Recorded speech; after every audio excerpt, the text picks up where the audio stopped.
Chapter 44, The Celebration.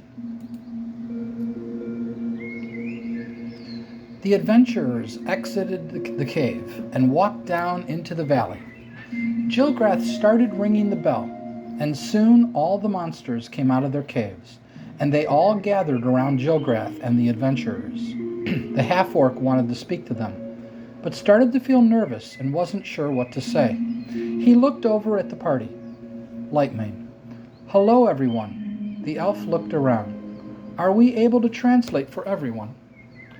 Gluguk, Nog, and Kirk all spoke the human tongue, and Nightwind spoke Goblin, which was mostly the language of hobgoblins too. Kirk would translate to the kobolds who didn't speak the human tongue, as well as to the gnolls, as the language of gnolls and kobolds wasn't all that different, similar to hobgoblins and goblins. Lightmane saw many sad faces, and realized that losing some of them in battle had caused a lot of the monsters great pain. So he had an idea. Gilgrath, to honor those who died in battle today, defending this valley, how about we bury them somewhere in this valley, both to honor them and to remember them? Maybe that will help some here who are hurting. Gilgrath, looking at all the monsters now. This elf here is named Lightmane. He just said to me, how about we all bury our brothers and sisters somewhere in this valley? How about by this cave? He pointed to the owlbear cave. I know that the creature that lived here caught and killed some of us over the many months that it hunted here at night. So let's turn this area into a graveyard to honor and remember all who have died here in our valley. The monsters all seemed to take comfort at Gilgrath's words. So everyone went back into the temple and carried out the dead and buried them right next to the owlbear's cave. They used their weapons to dig graves. This seemed to help everyone, at least a little. Latia then had an idea.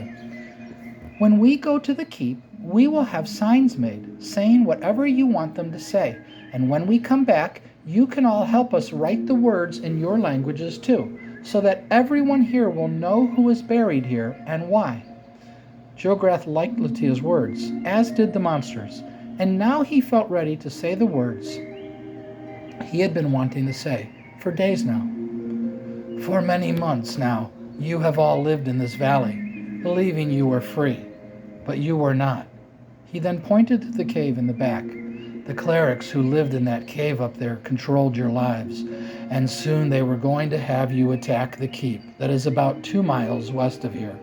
As he said that, he pointed in the direction where the keep was. Many of you probably would have been killed, and after that, the clerics here would have ruled with no regard for your safety. You were here to serve them and nothing more. But thanks to these adventurers, now we are all free. Gilgrath raised his arms as he said those last words. With his words, everyone started cheering. Gilgrath then continued. I have only been here for a little over a month now, but I consider all of you my family. I am a half-orc. I was mostly rejected by humans and orcs, but my human mother raised me and protected me. But after she died, I was an outcast. But I met another half-orc, and he taught and trained me. Then I met the orcs here. They accepted me and allowed me to live with them. And now you have all come together and are all living together. Now I am powerful and wish to live here in this valley, not just with the orcs, but with all of you. I want to help you all to learn how to live together and to protect each other from whatever dangers may threaten our existence. With my help and the help of others. As he said that, he looked at the adventurers. I will rule over this valley with honor and humility. All who live here will be under my protection. But for this to work, we must come together and serve each other as brothers and sisters. With your approval, I wish to declare myself as Lord of the Valley. If you accept me as your leader, then I must now appoint some of you to very important jobs. I now call on Kirk the kobold, Nog the bugbear, and Gluguk the orc to come before me. They walked over to Gilgrath, who then stood before Kirk, got on one knee, and bowed his head before the kobold. Kirk was shocked when he saw Jilgrath do that. Jilgrath then stood back up. "This is Kirk. He is the leader of the kobolds. I saw how you directed all the kobolds and bugbear women and children to swarm over the clerics and bite and grab them. Thanks to you, they were unable to cast spells. You were also the first to work with the adventurers and convince them that you could be trusted. We are all in your debt." Everyone cheered. Kirk just stood there, feeling a little nervous, and said nothing. Jilgrath then did the same with Nog. "This is Nog. He decided a while ago that we must stop hating each other and start working together as brothers and sisters. Nog realized this before anyone else, but the bugbears locked him in their prison. The adventurers here destroyed many bugbears in battle, but thanks to Nog, they spared the rest, and he then somehow convinced the bugbears to come help fight the clerics. Without Nog, I don't know if we would have defeated Raisha and her army. So I now declare Nog as the leader of the bugbears, and I declare Nog and Kirk as my 2 captains of the valley, who will serve directly under me and guide all of us in our new lives where we are all free." Again he raised his hands, and again everyone cheered, but louder now. Nog held up his hand to acknowledge their cheers, but said nothing. Jilgrath then stood next to Gluguk. "This is Gluguk. Bornuk was the orc king who rejected me, so I went to Gluguk, and he allowed me to live with his orc tribe. Because of this, I was able to befriend these adventurers and help them defeat all the evil monsters, including the Minotaur and the great beast who lived in that cave. If Gluguk rejected me as Bornuk did, I wouldn't even be here. Thanks to Gluguk, we all came together and defeated the clerics. So now I declare Gluguk as the Orc King of the Valley." Again cheers, and now Gluguk smiled, feeling now completely justified as the Orc King, despite his failure to help them against the clerics. Yet Jilgrath didn't hold it against him. Gluguk thought he would, but was quite happy when he didn't. Jilgrath only hoped that his actions here would help Gluguk to become more like him and less like the stubborn, pig-headed fool that he had always been before. He had his doubts, but he felt that this was the best action to take for the sake of the valley. Jilgrath then asked Tico and the Puma to come forward. "This is Tico, and this is Latia. She is known as Latia, the Great White Puma. Somehow, she was able to communicate with Nog and told him to get the bugbears to come help. Kirk told me that she spoke to the gnolls too and got them to help rally everyone to the temple. If it wasn't for her, Raisha would probably have defeated us. The adventurers have told me much about Tico and Latia. If it wasn't for Tico, Latia wouldn't even be here. She is here to protect Tico. That is her first priority. But now I am hoping that she will help protect all of us too. They have lived here for many years, and now we must all show them all the caves in the valley so they can learn them well. They will help protect us from predators. Latia, I don't know if you understand my words, but I now wish to declare you as the guardian of the valley, and Tico as the guide of the woods, for no one knows these woods better than Tico and Latia." Again cheers, but Jilgrath continued. "And now to you adventurers. We all owe you our lives and our freedoms. For it was you who came here and defeated the evil that ruled here. It was you who chose to trust Kirk and myself, and then Gluguk, and then Nog. It was you who met Tico in the woods and befriended him and the Puma. It was you who traveled here to stop the attacks on the roads. You have saved us all. Thanks to you, we are all free." More cheers from all the monsters. Latia then stepped forward. "And here is to you, Ken Jilgrath. When we first met you, none of us trusted you because we had no reason to. We didn't trust Kirk either, or anyone else, but eventually we did. But the only reason we came to trust everyone is because of you. You convinced us. Okay, Kirk proved himself too, but it was your actions that caused us to work with you and trust you over time. Thanks to Ken Jilgrath, you are all free now. So yes, I and my fellow adventurers with me all agree, Ken Jilgrath, you are the Lord of the Valley. Latia then took a knee.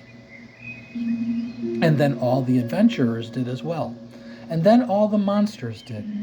Jilgrath just stood there, amazed at what he was seeing, as everyone bowed in submission to him. Lightmane then spoke.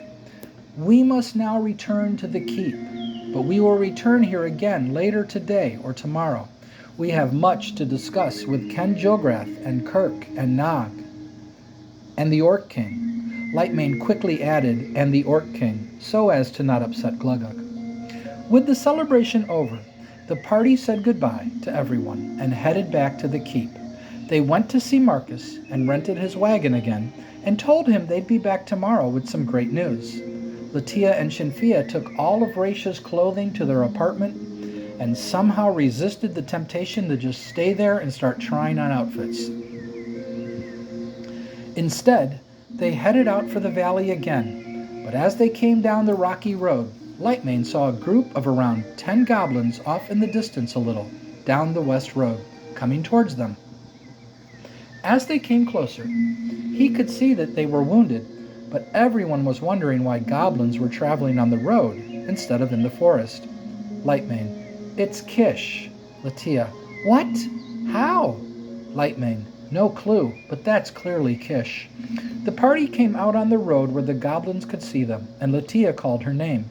At first, the goblins tried to hide when they saw the party, but when Kish heard Latia's voice, she went back out on the road and started moving towards her, along with the rest of the goblins, but they were all moving quite slowly, as they were all badly wounded.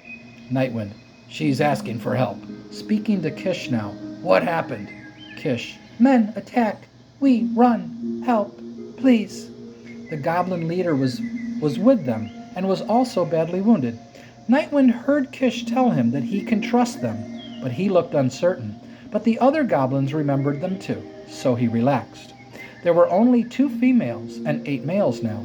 Latia, Kish, where are the others? Nightwind translated. Kish, dead. We run. Help, please. Nightwind, Kish, we are going to give you healing potions. Just drink them. They will heal your wounds. I just told her to drink our healing potions. We can easily buy more now. Let's hope they work on goblins too. The party gave them all healing potions, and the goblins were amazed as almost all of their wounds were instantly healed. They all got down on their knees, but Nightwind told them to stand up. Nightwind, let's take them to the valley. They can live there now. Kish came and stood next to Latia. Kiss, Gizidet. Latia smiled at her and put her hand on her shoulder, then pulled out her salve, but didn't pull out her herbs, fearing the goblins would cry out gizzing and start dancing. Kish, seeing the salve, looked sad and said, duh. Nightwind, I think that basically means something like all gone. Pretty sure. Latia, of course. It's not like she can buy more when she runs out.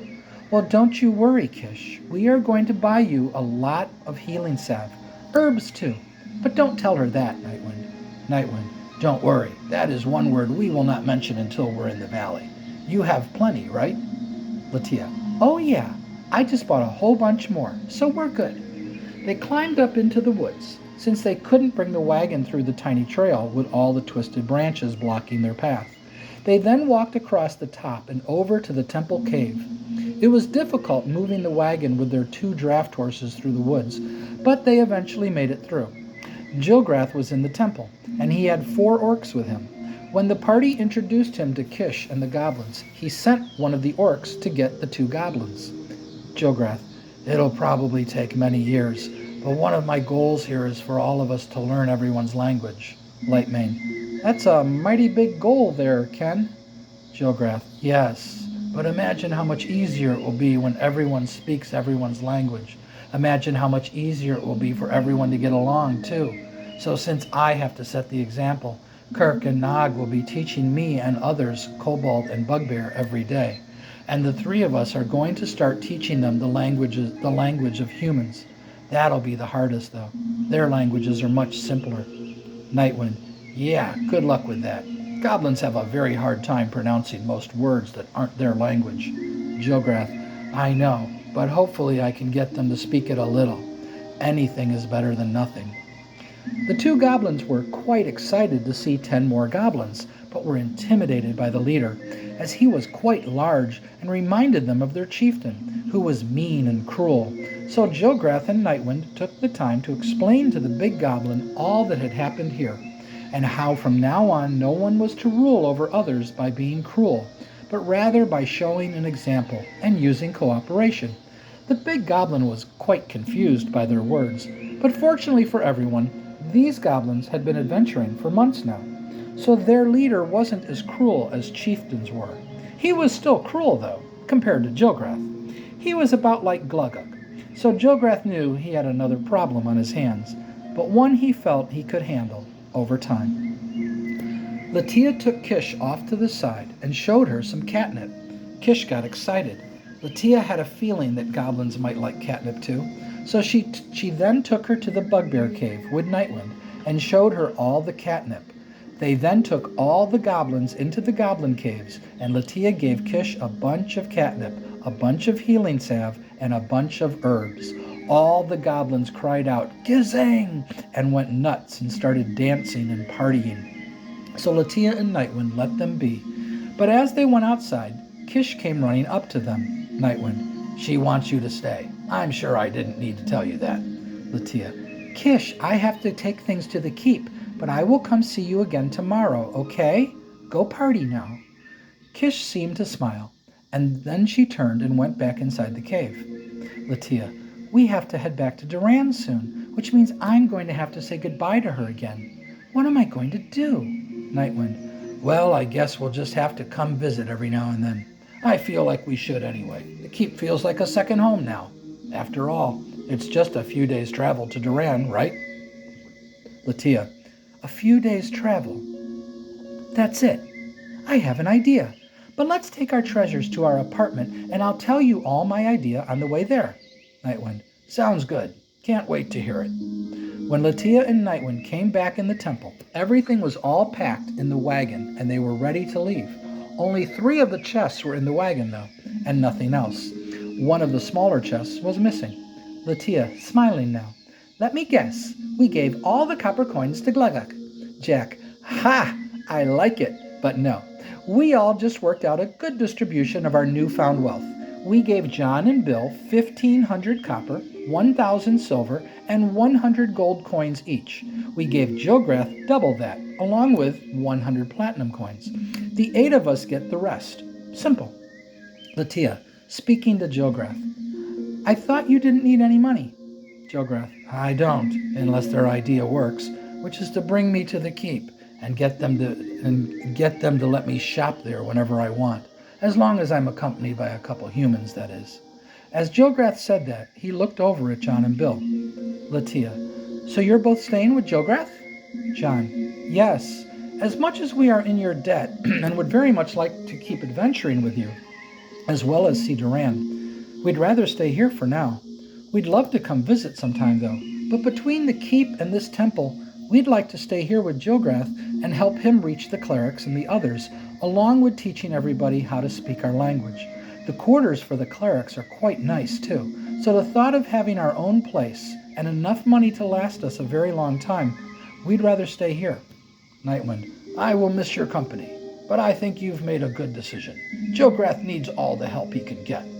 Nightwind kept a straight face, and Jilgrath completely fell for it. But then the dwarf burst out laughing, and Jilgrath realized he had been fooled, but looked a little confused. Lightmane, "If Nightwind was staying with you, I'd take the time to tell you to not worry about him. He loves fooling me like that all the time, but now he can't, because I always know that he's not serious." Jilgrath, "Oh, I see. Well, here's hoping when you all come visit us again that I will have become more light-hearted in my ways." Tenneth, "Well, you're going to be with us for a while longer, so maybe Nightwind can take the time to mess with you some more." Nightwind, "Don't tell him that. How can I fool him again now?" Tenneth just smiled. Belfin, "Phileas and I found keys to the chest. Jilgrath has the key to the other chest. Phileas and I will keep these keys on us. Now they're locked, so only a rogue will be able to open them." Jack, "A knock spell will open them too, you know." Phileas, Oh yes, so all the wizards walking around here will also be a threat to us, he said sarcastically. Jack just rolled his eyes. Lightmane, I have another idea. I think Nog and Kirk should come with us to the keep. We need to show them that the monsters here can change their ways, and who better to show them than those two? Everyone agreed, so Nog and Kirk came with, along with Jilgrath. They were quite nervous, though, fearing someone might try to attack them, but Nightwind assured them that if anyone did, his axe and hammer would make them regret it.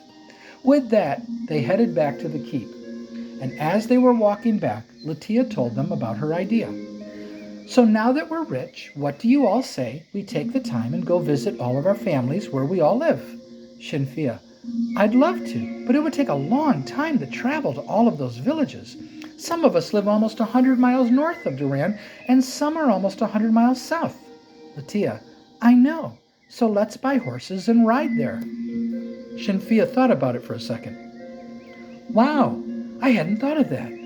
I'm still not used to the fact that we're kind of rich now and can easily afford just about anything we want, let alone that we now actually have the time. The thought of meeting all of your families and showing you mine is making me kind of emotional right now. Shinfia started to tear up a little, so Latia put her arm around her. I can't wait to meet your family, Shin.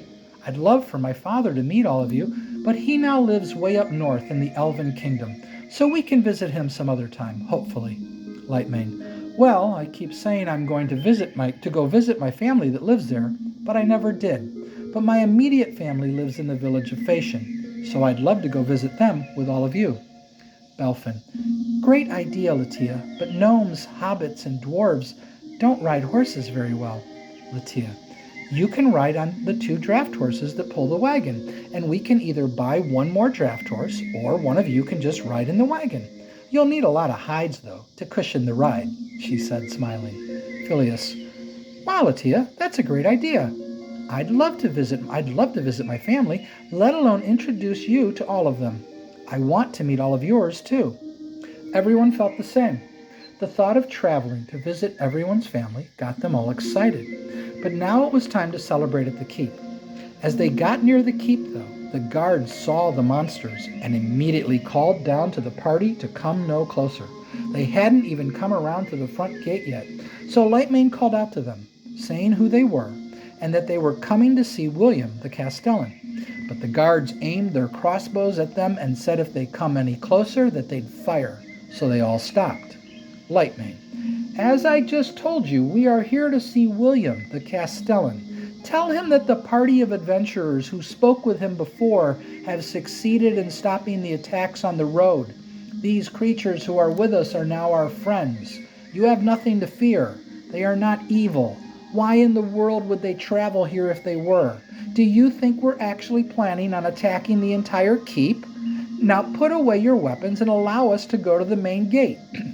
Shinfia then called out, Tell Jaren that Shinfia and Latia are here. Speaking to the party now, if that doesn't work, nothing will.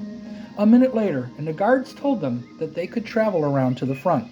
Shinfia, did you tell Jaren that Shinfia and Latia are here to see him? Guard, yes. Shinfia, thank you, she said, sounding annoyed. See, works every time, she said, smiling. As they came around the front, Jaren was waiting for them with 8 other guards. Jaren and the guards all looked quite nervous. Along the battlements, many guards were ready with their crossbows, while many more stood just inside the gate. Shinfia, Jaren, relax. Do you really think we'd be traveling with monsters if they were evil and dangerous? Jaren, no, I don't. But don't come any closer. Now what's going on? Shinfia, guys, let Latia and I handle this. Jaren, this bugbear and kobold and half-orc helped us defeat the evil clerics in the temple. All the attacks on the road came to an end days ago. It's safe to travel the roads now. You need to let William know that, so that he can start spreading the news. Jaren, or maybe you've been taken prisoner and are now working with them. Latia, Jaren, for crying out loud, it's Latia and Shinfia, and I'm sure you recognize everyone else. Why don't you let us approach, or come over here and say hi to them, and see for yourself? Jaren, one of you come halfway with the kobold. Everyone else stay where you are. Shinfia. Okay, Jaren, fine. Here I come. Come on, Kirk, let's go say hi to the nice guard. They walked over to Jaren. Kirk, this is Jaren. Jaren is the corporal of the watch. Jaren, this is Kirk. Kirk is one of 2 captains in the valley and the leader of the kobolds. Kirk, nice to meet you, Jaren. Jaren just stared at him. Shinfia, reach out your hand. Kirk, what? Shinfia went to shake Jaren's hand. Like this. Sorry, Jaren. Kobolds don't know our custom of handshaking. See, Kirk, like this. Now shake my hand. Shinfia reached out her hand to Kirk. The kobold raised his left hand. Shinfia, no, the other hand. Kirk raised his right hand, and Shinfia took it into hers and gently shook it. Kirk looked confused.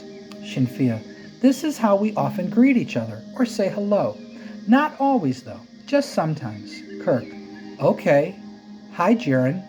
Kirk reached out his hand to Jaren. Jaren extended his hand and took hold of the kobold's hand, but didn't shake it.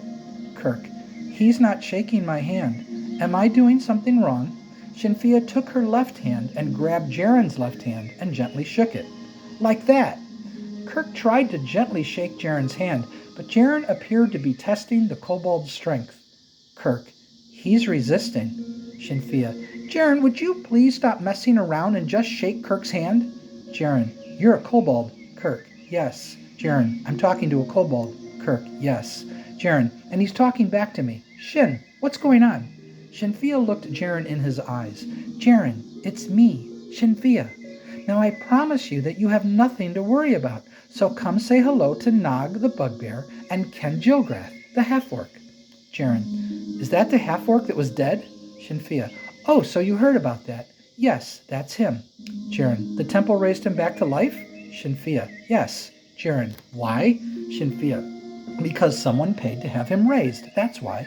Now come and say hi, and see for yourself how nice and polite they all are, just like Kirk here. Jaren came over and was introduced to Nog and Ken. It took a while, but Jaren finally came to believe that they were telling the truth, and motioned to the guards that they were all coming in and that everything was fine. The guards allowed it, but they didn't look like they believed Jaren at all. Jaren told them that he had already sent for William, but when they entered the gate, the drawbridge went up and the guards surrounded them. Sergeant of the guard, you are all under arrest. Come with us quietly, or we will use force. Stable boys took their wagon to the warehouse and then their draft horses to the stables that were next to it, which was directly across from the main gate. The sergeant and about half a dozen guards started walking them into the keep. Up above, they could see many guards walking the battlements. All had their crossbows aimed at the party. Jaren, Jason, what are you doing? Jason, following orders. Shinfia, Jason? Jaren, Jarlin, and now Jason. This is getting confusing. Jason, who's Jarlin? Shinfia, never mind. Jason stopped and turned to Shinfia, so everyone else stopped. I'm sorry, but I asked you a question. Now who's Jarlin? Everyone was looking very nervous now and wasn't quite sure what to do, but Shinfia remained calm despite Jason's attempt to try to intimidate her. Shinfia, well, if you must know, he was an evil priest that lived here in your keep for a while, but we killed him, along with all the evil monsters in the valley that were attacking travelers on the road, so now it's safe to travel again. So you're welcome. Jason said nothing, and everyone resumed walking. Nightwind, where are you taking us? Jason, to the dungeon below the keep. Lightmane, why? What did we do? Jason, you brought a bugbear, a kobold, and a half-orc into the keep by convincing the corporal of the watch that they could be trusted, which they obviously can't. That's what you did. Jason brought them to the inner gatehouse, but when Jaren tried to leave, the guards stopped him. Jaren, what's going on? Jason, you're under arrest too, since you're obviously working with them. Jaren, what? That's insane. I'm not working with them. They're my friends. Jason, oh, they're your friends. Well then. Jaren, no, I meant they've been here many times before. I know them. They have an apartment here. Jason, sure they do, Jaren. Sure they do. Tenneth, may we see William the Castellan? Jason, oh, I'm sure he'll be stopping down to see you at some point today. At this point, Nog tried speaking. I'm sorry you don't. Jason turned around quickly and put his sword up against the bugbear's throat. One more word out of any of you monsters, and every guard in this keep will be on all of you, and you'll all die a quick death. Now all of you just shut up and come with us. There were now over a dozen guards all around them, and many more could be seen nearby. They walked through the large courtyard and into the back building. They were taken downstairs into the dungeon below the keep, and there they were all put into one large cell. Jason locked the gate and left with the key. Apart from trying to break out, it appeared that their only other option was to wait and hope that William the Castellan would soon come visit them.